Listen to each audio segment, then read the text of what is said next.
Olha só, no voto do ministro Flávio Dino, no processo em que estão julgando o ex-presidente Jair Bolsonaro e os seus ministros mais próximos, que faziam parte desse núcleo duro que foi argumentado pela Procuradoria-Geral da República a respeito da tentativa de golpe de Estado, o ministro Flávio Dino sinalizou uma coisa que já está sendo bastante discutida.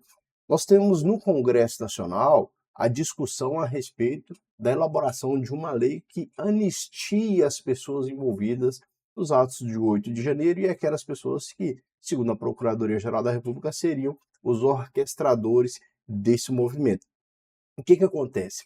Existem possibilidades que são aventadas com base no sistema jurídico para que, caso uma anistia fosse aprovada pelo Congresso Nacional, o presidente da República houvesse realizado ou pudesse realizar um veto em cima dessa lei, ou ainda isso fosse judicializado, discutido a constitucionalidade perante o Supremo Tribunal Federal, e aí o Supremo iria dizer se essa lei aprovada pelo Congresso Nacional, que estaria anistiando aquelas pessoas envolvidas neste movimento, seria uma lei constitucional ou uma lei que infringisse a Constituição. E o ministro, nesse voto dele, e aí aqui no canal da Mídia Ninja foi mencionado e já está sendo repercutido em vários sites de notícia, eu trago aqui, por exemplo, o Metrópolo, que diz, olha, em julgamento de Bolsonaro, Dino fala sobre indulto e anistia. O que acontece? Já houve uma discussão passada a respeito da concessão de indulto para alguém envolvido em um ato como este, e agora está sendo rememorado, porque essa discussão se deu, por exemplo, em face do julgamento contra o deputado federal Daniel Silveira, ex-deputado federal, que atualmente cumpre pena perante o Supremo Tribunal Federal. E o ministro Flávio Dino fala disso, sinalizando já a antecipação de um posicionamento caso haja uma discussão a respeito de anistia. Veja só o que o ministro Flávio Dino disse. Nós tivemos já muitas anistias no Brasil, certas ou não nos cabe esse juízo. Nós não somos um tribunal da história, nós somos o tribunal do direito positivo aos fatos concretos existentes. Mas é certo que jamais houve anistia feita em proveito dos altos escalões do poder. Nunca. Nunca a anistia se prestou a uma espécie de autoanistia de quem exercia o poder dominante. E o nosso plenário já teve a oportunidade de se pronunciar sobre isso, quanto ao descabimento de anistia. E faço essas observações para nós compreendermos os tipos penais que nós estamos tratando, inclusive por deferência aos outros poderes do Estado. A DPF 964. Leio o trecho do voto do ministro Alexandre de Moraes. Trata-se, portanto, de uma limitação constitucional implícita, assim como é uma limitação constitucional implícita a concessão de indulto contra crimes atentatórios ao Estado democrático. Voto do ministro Alexandre. Voto do ministro Gilmar, analisando indulto, igual, nesse caso, a anistia, ato de soberania de clemência. Ministro Gilmar, nesse julgamento recentíssimo do plenário, no contexto de uma campanha errática de deslegitimação dos poderes constitucionais, é descabida a concessão de indulto.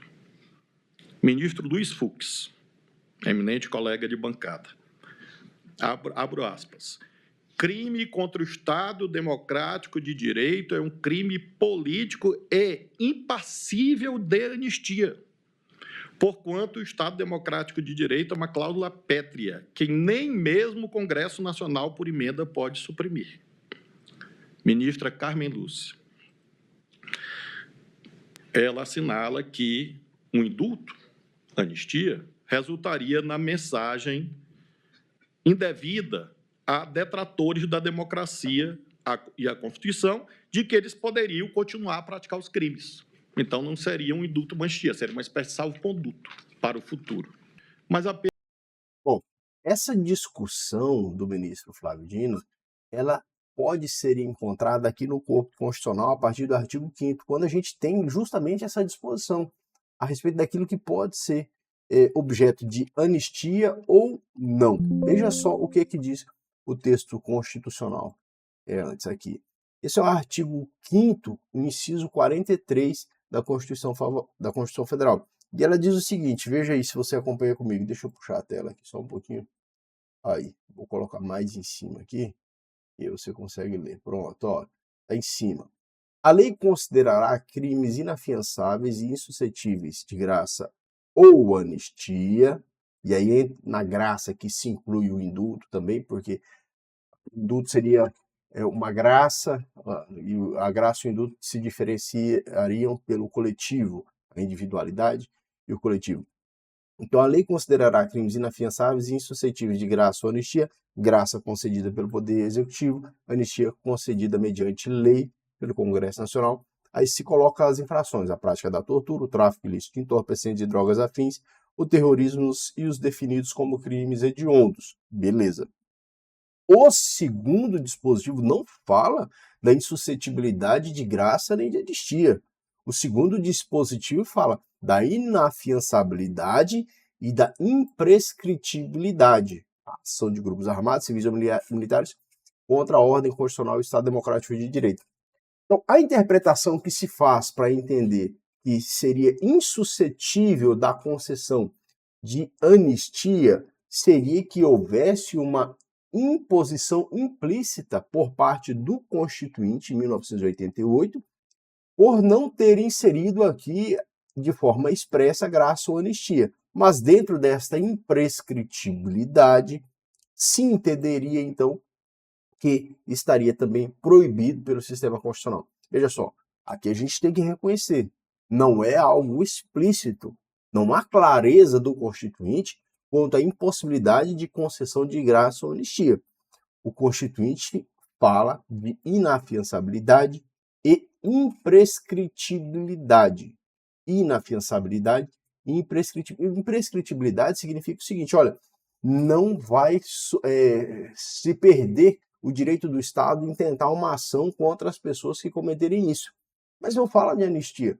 Então, essa interpretação que é aventada pelo ministro Flávio Dino e aqui repercutido, por exemplo, no Metrópole e em vários outros sites, com toda certeza vai suscitar muitas discussões e discussões muito profundas se houver a aprovação de uma anistia, se essa anistia for judicializada, for discutida perante o Poder Judiciário, e se o Poder Judiciário vier a decretar ela como inconstitucional. É por isso, claro, que a gente já tem visto muitos congressistas indicando que um eventual texto a ser aprovado pelo Congresso Nacional passaria antes por uma discussão com membros do Supremo Tribunal Federal para que se evite lá na frente uma decretação de inconstitucionalidade.